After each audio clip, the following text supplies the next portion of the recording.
Hello, this is Greg Berzinsky for Beardbrand, and today we're joined with... Nicholas Skidmore. And he is a model of international fame and renown. It's very true. And we're going to talk about how he has a beard and how that impacts his work. Stay tuned.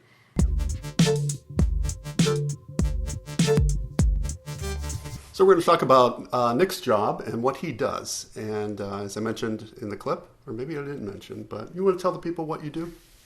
So what do I do? I model, do some acting in commercials and such. Nothing too serious. Well, that's not true. Some serious stuff. I don't know. What do I do? I pay my rent on time every month. I think you are underestimating what you do. You can actually see in a couple of these pictures. I'm an actor, model, and illustrator. I would say are my three trades. But your beard doesn't really impact your illustration career so much. But your acting and modeling career, your beard does have somewhat of an impact on it. You can actually see in some of these clips, or some of these photographs, some of the work that Nicholas has done. And he's actually done some pretty impressive work. And thank you. Yeah, it's good. But the reason I brought him on, and we had previously we talked to Pastor Ian about his profession, where pastors typically don't have beards, and Nicholas is a model, and you think, oh, there's guys who are bearded and models, and are still models, but if it's not actually the case. If you're a beard model and you are a personality, or if you're an influencer or a celebrity, you have lots of freedom to have a beard. But in, let's call it legitimate agencies or modeling agencies, that's not necessarily the case. Why don't you tell us about your agency and beards within your agency? Beards within the agency. So it's not so much within the agency, but it does become a look. If you have a beard, you're known as a model with a beard. Currently, you can see I'm very low shaved because I was planning on going to New York tomorrow, and by the time I get back, this will be full and red within a week. And the last question of every casting I go to is, are you willing to shave? And my answer every time has to be, of course. Otherwise, even if I'm not willing, I may not get the job. But you, as in the stable of guys that you're an agency, would you say the majority of them are clean shaven? Yeah, maybe 1 in 5 have stubble, if not a beard. Yeah. Yeah.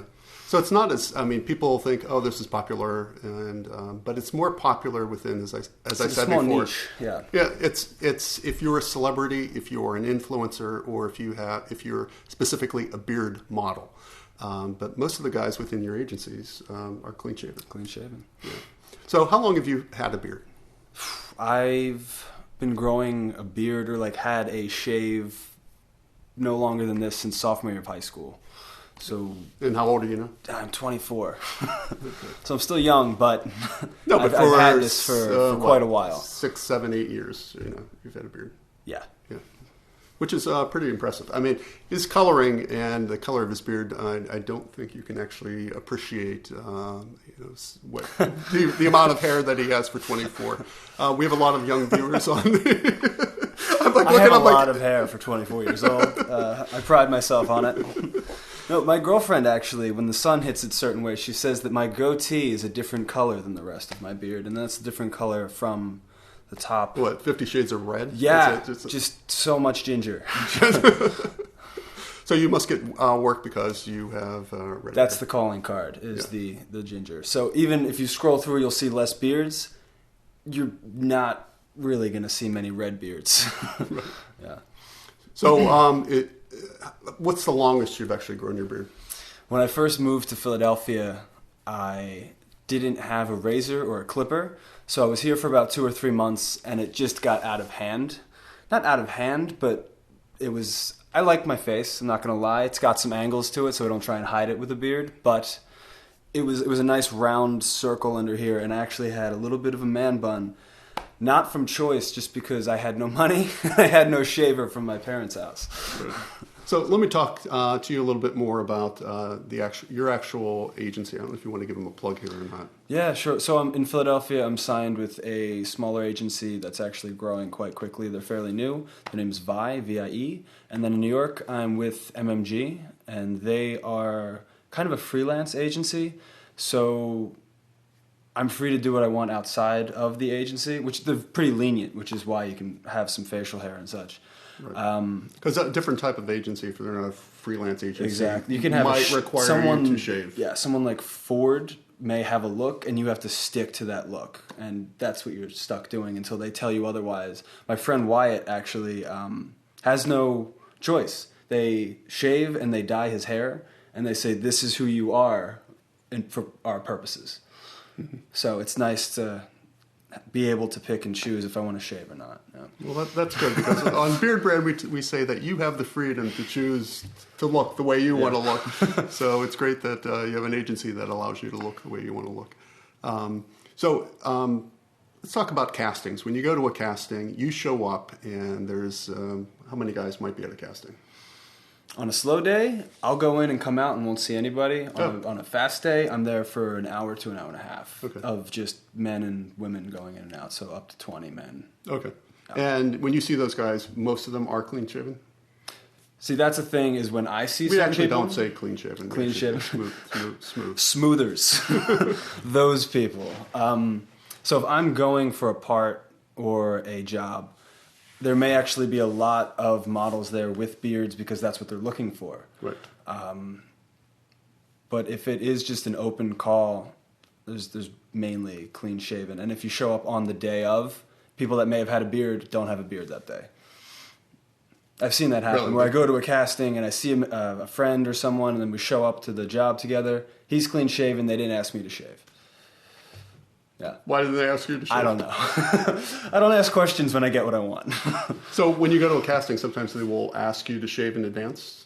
Or, I mean, does that happen? Or do you ever, is it ever required before you go to shave? It is, yeah. I will receive a breakdown before a casting, and it will say, please show up clean shaven if it's necessary.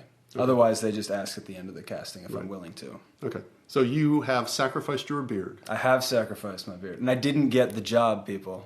And I didn't get it. I think you told me a story before, though, that you shaved for a casting and then showed up. That was the casting. I showed up. Wait. No, you said you shaved for a casting, and then other guys were there who had some stubble. So in the breakdown, it said, please shave. And I shaved. And it was the first time I had shaved since sophomore year because I don't know, my face gets cold without it. And there were people there that didn't shave, and they said it was totally fine. No. That's not good. I used my girlfriend's leg shaver because I was in New York and didn't have my clipper or my tools with me, so I used what I had, and I said, it wasn't worth it. I'm just going to show up next time. Like, I will shave if you need me to. It's not that long. You can see my face. You actually need to get a pocket, shaver or a clipper with you. I have invested after that mistake. I invested in a small times pocket are better shaver. now. You're not, you can afford it. Times are a little better. Yeah. Look who I'm standing next to. So. Oh, come on. I'm sitting next to the great Nicholas Skidmore. The great, yeah. Okay. Before